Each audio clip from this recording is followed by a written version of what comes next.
ناظرین، امریکہ کی نئی حکومت کس کے ساتھ ہوتی ہے یہ تو ابھی تک نہیں پتہ، لیکن رچرڈ گرین ہمارے ملک میں بہت فیمس ہو گئے ہیں اپنے ایک ٹویٹ کی وجہ سے، جسے پی ٹی آئی نے ری ٹویٹ بہت زیادہ کیا ہے اور وہ بہت ہی پاپولر ہو گئے ہیں۔ انہوں نے ایک ہی مطالبہ کیا کہ بانی پی ٹی آئی کو جیل سے باہر نکالا جائے۔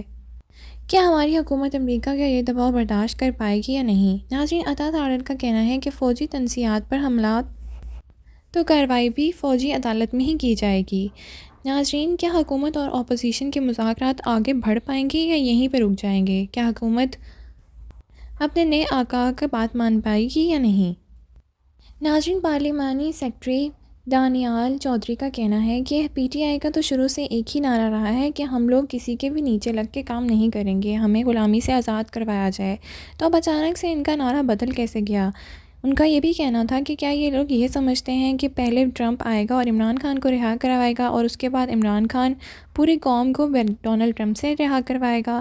ناظرین، آئیے سنتے ہیں انہوں نے اور کیا کیا باتیں کی۔ نئی انتظامیہ آپ کے اوپر یہ مطالبہ کرنے والی، کیا رد عمل ہوگا آپ کا؟ دیکھیں جی، یہ بڑا ایک ہمارا کلیئر نیریٹو ہے، اور وہ یہ ہے کہ وہ افریدی صاحب کا معاملہ ہو، پاکستان کو ڈی نیوکلائز کرنے کی بات ہو، ہمارے نیوکلیئر کی بات ہو، ہم نے فورن انٹرونشن نہ کبھی برداشت کی، نہ ہم نے اس کو اجازت دی اور نہ ہم آگے دیں گے۔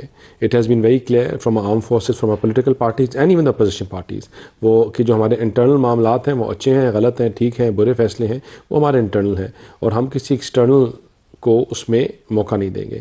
لیکن میرا اس کے ساتھ ایک اور سوال ہے، اور وہ یہ ہے کہ ان کا نعرہ تھا کیا ہم غلام ہیں؟ ہم نے امریکہ سے غلامی سے نکالنا ہے۔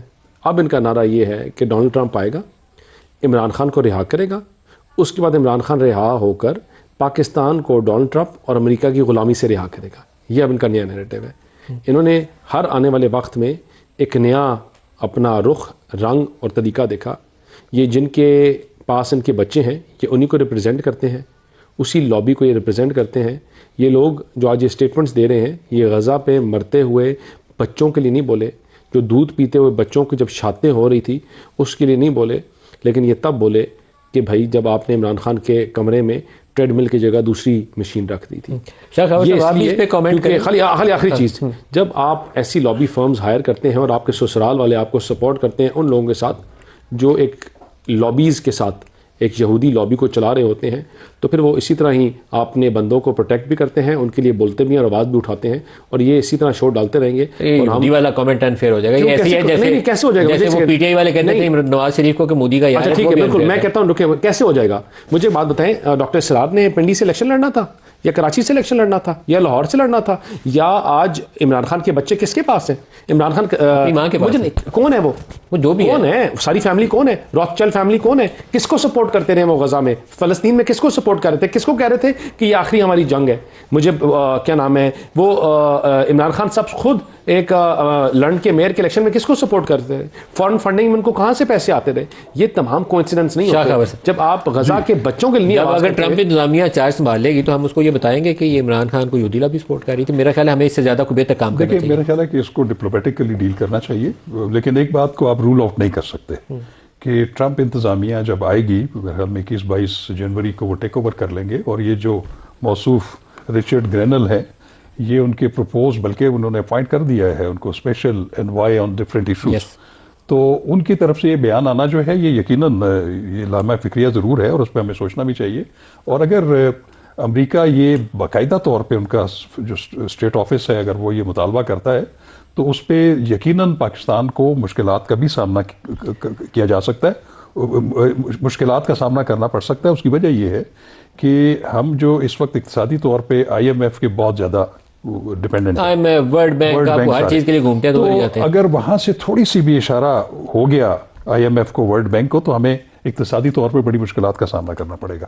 لیکن ایک چیز ضرور ہے کہ اس پہ جس طریقے سے پی ٹی آئی کا اور ان کے جو سپورٹرز ہیں اور وہ جس طریقے سے اس پہ خوشیاں منا رہے ہیں، تو وہ یقیناً میں دانیال صاحب کی اس بات سے متفق ہوں کہ اس کا تو پھر اپنا نیریٹو جو ہے اس کی نفی ہوتی ہے، کہ وہ پھر آپ جب آپ کا جو فوکس یہی ہے کہ آپ کی جو رجیم چینج ہوئی تھی وہ امریکہ کی انٹروینشن سے ہوئی تھی، لیکن اب اگر چینج آئے گی تو وہ بھی اگر امریکہ کی انٹروینشن سے آئے گی، اور اس کو اگر پی ٹی آئی خوش آمدید کہتی ہے اور اس کو خوش آئند قرار دیتی ہے، تو میرا خیال ہے کہ ان کے اپنے موقف کی یہ نفی ہوگی۔ سرزادہ احمد رضا صاحب، یہ ایک بڑا امپورٹنٹ کویسچن ہے اور یہ جلدی سامنے آنے والا ہے، ہمارے کوئی مہینہ کی دوری کے اوپر ہے، جس کے بعد یہ سوالات ہمارے سامنے اٹھیں گے اور ہمیں اس کو ایڈریس کرنا ہے۔ آج گرینیل کا بیان ایک ٹی وی انٹرویو کی شکل میں، کل ہو سکتا ہے اسٹیٹ ڈپارٹمنٹ کا کوئی ترجمان اٹھ کے ایسا کوئی بیان دے دے، تو کیا ہماری اس کے لیے تیاری ہے اور آپ کی جماعت کی کیا پوزیشن ہوگی کہ آپ اس کو ویلکم کریں گے؟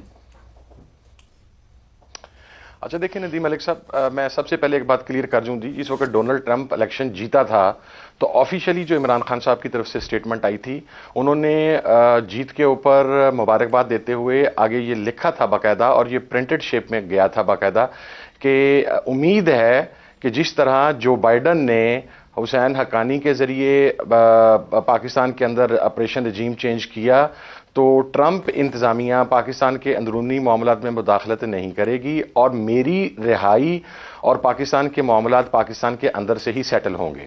جب یہ بیان عمران خان صاحب کی طرف سے کیٹیگوری کلیئر کر کے آ گیا تو میرا خیال ہے کہ اس کے بعد کوئی ابہام باقی نہیں بچتا۔ باقی اب آگیا رچرڈ گرنیل کا معاملہ، سر آپ سوال کرتے ہیں رچرڈ گرنیل کا، جواب آتا ہے پی ٹی آئی نے یہ کر دیا، پی ٹی آئی نے وہ کر دیا۔ اتنی ہمت پھڑو نا جناب کہ رچرڈ گرنیل دی منجی ٹھوک لو، پھر اس کے خلاف دیں بیان۔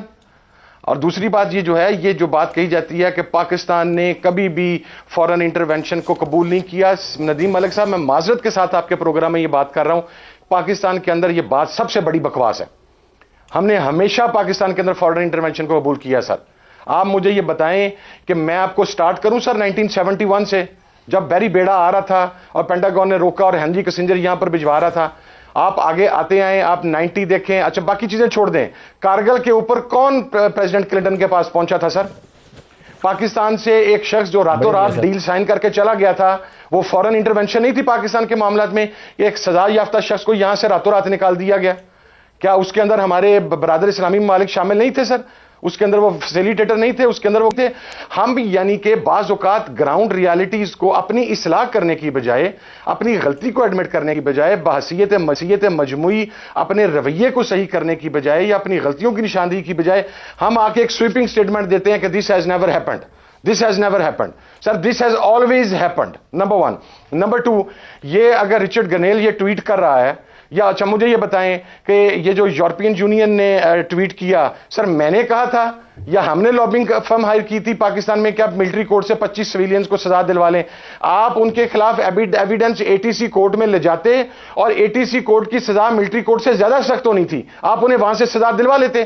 کیا ہمارے فورن ڈیسک کو یہ پتا نہیں تھا کہ ملٹری کورٹس کے اوپر جو ویسٹرن ورلڈ ہے اس کا موقف کیا ہے اور وہ اس طرح کس طرح رسپونڈ کرے گا؟ یہ بھی ہمارے کھاتے پا دیو کہ ایسی جناب لابنگ کر کے تھے 25 بندیاں نو سزا دلوا دیتی، اور اب وہ 25 بندوں کی سزا کے اوپر جو یورپین یونین کا وہ آیا ہے بیانیہ، وہ جناب ہم نے کروایا ہے۔ آپ ان کی چادر چار دیواری کے تقدس کو پامال نہ کرتے، پولیٹیکلی پاکستان کی گیم پاکستان کے اندر کھیلتے، تو باہر کا کوئی بندہ اس بات کے اوپر بولتے ہی نہ سر۔